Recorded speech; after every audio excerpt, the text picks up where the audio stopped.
what point in your life did you make the choice that you wanted to become a teacher, and when did that happen?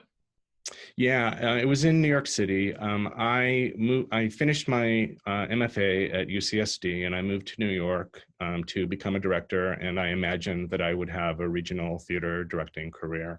And honestly, I sought teaching work because it seemed like one of the most interesting things I could do in order to have an income while I pursued my teaching or pursued my directing career. And directing was actually going pretty well, but I got hired at Playwrights Horizons Theatre School by Bob Moss and Helen Cook, and I just fell in love with teaching. And it was only a year or two or three, a couple of years before teaching really, I realized emotionally had moved to the center of my experience rather than being something on the periphery that I sort of did to support myself and have an income and have some flexibility to work around the country.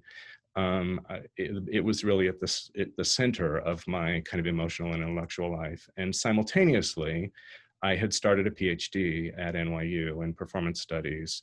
And honestly, the truth is, when I started the PhD, I really started it mostly because I was interested in the intellectual work of the doctorate more than because I thought I was headed toward academia. But it really was teaching that kept pulling me to finish the degree, to finish that second graduate degree. And at a certain point, it became clear to me that I was going to keep directing and that was still integral to who I could be in the world and what I wanted to do in the world, but that I was going to start making decisions based on teaching possibilities. And so that's how that happened. It really is my students at Playwrights Horizons Theatre School. I was teaching the first year directing class, and they just came in with such beautiful work and such heartfelt, sincere, smart, challenging work. And I thought, man, some of the best theater I'm seeing in New York, I'm seeing in my classroom made by 18-year-olds, right? And that was it for me. So that was the moment. Well, that's great. In your career, you stayed very active as a stage director. I mean, I think you've directed over 60 productions over the years. So Yeah. how has your stage artistic practice informed your teaching?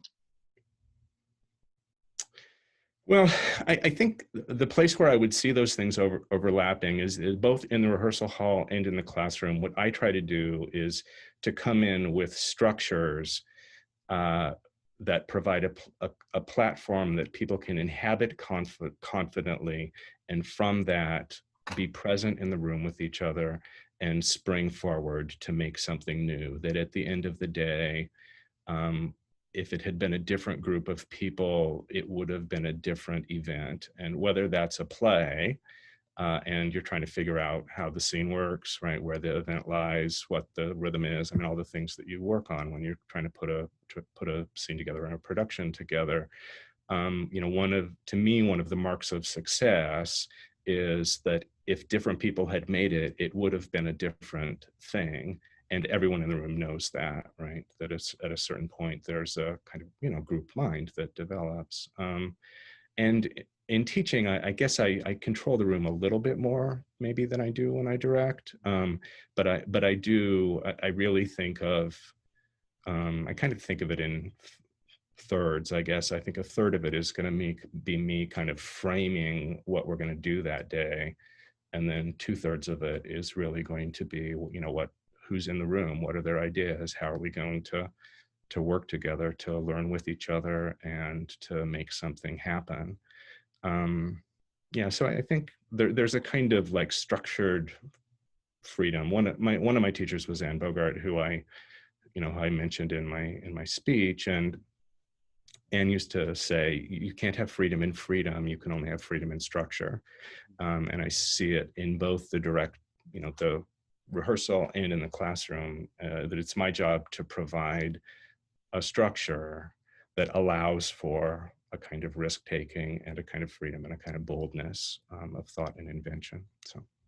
Oh, So, you know, as you well know, hindsight is always 2020, but is there any advice that you wish someone had given you before you started your teaching career that perhaps you had to learn on your own through the School of Hard Knocks? Yeah, I think it's to chill a little bit, um, and to really trust that you're in the room with a lot of smart people, and this is like directing too, and you don't have to have every good idea, right? And in fact, it's better if you don't have every good idea, right? I'm a limited human, shaped by all kinds of factors, um,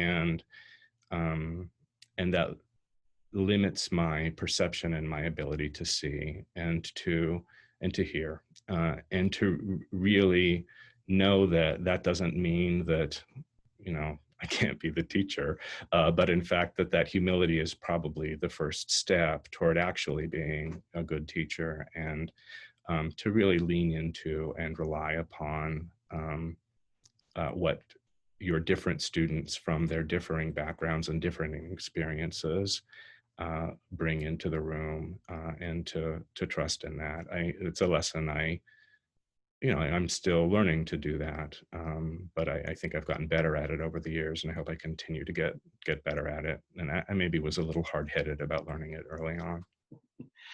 I would say I was in the same boat you were in. It took me a while to just chill. Yeah. As you mentioned earlier, Jim, we are recording this in a very tumultuous time. COVID-19 is going to absolutely change higher ed as we know it. It's going to have a profound impact on professional theater as well. And just what might be some of the conversations you might have with someone who's thinking about entering graduate school with the thought of either going into professional theater or into the academy?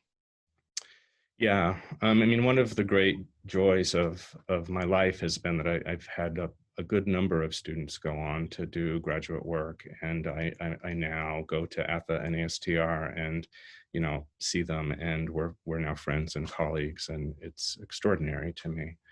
I think my advice, I don't know that my advice is different than it would have been, you know, 2 years ago or 10 years ago. And my advice is to listen to your gut and listen to your heart and pursue the thing that you have passion about and that interests you. And not to be too tied to what you think the market will bear, but to cleave to your love and cleave to your passion and your desire to do that work, and let that drive your decision making. I think it's a bit of a fool's errand to try to second guess where the world is headed, and that what you can control is your dedication to and passion about the force of the work that you can do in the context of whatever your graduate program is, um, and and let that lead the way. So. Thank you so much, Jim. And on behalf of all your nominators, your former students, and your current students, ATHE thanks you for being our 2020 Outstanding Teacher of the Year. Thank you. Thank you, Bud. I'm honored and humbled to have received the award, and I'm really grateful.